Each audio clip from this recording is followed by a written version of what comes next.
ಸಂಜಯ ಧೃತರಾಷ್ಟ್ರನಿಗೆ ಹೇಳುತ್ತಾನೆ, ಏವ ಮುಕ್ತೋ ಋಷಿಕೇಶೋ ಗುಡಾಕೇಶೇನ ಭಾರತ ಸೇನಯೋರುಭಯೋರ್ಮಧ್ಯೆ ಸ್ಥಾಪಯಿತ್ವಾ ರಥೋತ್ತಮಂ ಭೀಷ್ಮ ದ್ರೋಣ ಪ್ರಮುಖತಃ ಸರ್ವೇಷಾಂ ಚ ಮಹೀಕ್ಷಿತಾಂ ಉವಾಚ ಪಾರ್ಥ ಪಶ್ಯೇತಾನ್ ಸಮವೇತಾನ್ ಕುರುಮಿತಿ. ಅರ್ಜುನನು ಹಾಗೆ ಹೇಳಿದ ಮೇಲೆ ಶ್ರೀಕೃಷ್ಣ ರಥವನ್ನು 2 ಸೈನ್ಯಗಳ ಮಧ್ಯೆ ಭೀಷ್ಮ, ದ್ರೋಣ ಮತ್ತು ಇತರ ರಾಜರ ಮುಂದೆ ತನ್ನ ಉತ್ತಮವಾದ ರಥವನ್ನು ನಿಲ್ಲಿಸಿದನು.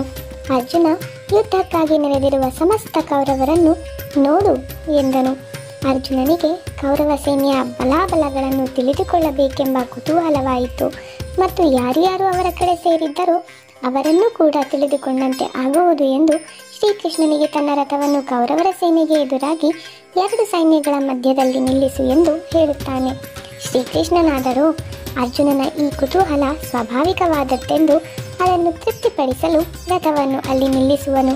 ಇಲ್ಲಿ ಅರ್ಜುನನನ್ನು ಗುಡಾಕೇಶ ಎಂದರೆ ನಿದ್ರೆಯನ್ನು ಗೆದ್ದವನು ಎಂಬ ಗುಣವಾಚಕದಿಂದ ಕರೆಯುತ್ತಾನೆ. ಇಲ್ಲಿ ನಿದ್ರೆಯನ್ನು ಗೆದ್ದವನು ಎಂದರೆ ನಿದ್ರಿಸುತ್ತಲೇ ಇರಲಿಲ್ಲವೆಂಬ ಅರ್ಥವಲ್ಲ. ನಿದ್ರೆ ಅವನ ಸ್ವಾಧೀನವಾಗಿತ್ತು. ಯಾವಾಗ ಬೇಕಾದರೂ ನಿದ್ರಿಸುತ್ತಿದ್ದ ಮತ್ತು ಯಾವಾಗ ಬೇಕಾದರೂ ಜಾಗೃತನಾಗುತ್ತಿದ್ದ. ವೀರಯೋಧನಾದ ನೆಪೋಲಿಯನ್ ತಾನು ಯುದ್ಧರಂಗದಲ್ಲಿ ಕುದುರೆಯ ಮೇಲಿದ್ದಾಗಲೇ ತನ್ನ ನಿದ್ರೆಯನ್ನು ಪೂರೈಸುತ್ತಿದ್ದನಂತೆ. ಅದರಂತೆಯೇ ಎಷ್ಟು ಹೊತ್ತು ಬೇಕಾದರೂ ಎಚ್ಚೆತ್ತಿರುತ್ತಿದ್ದ ಎನ್ನುವರು.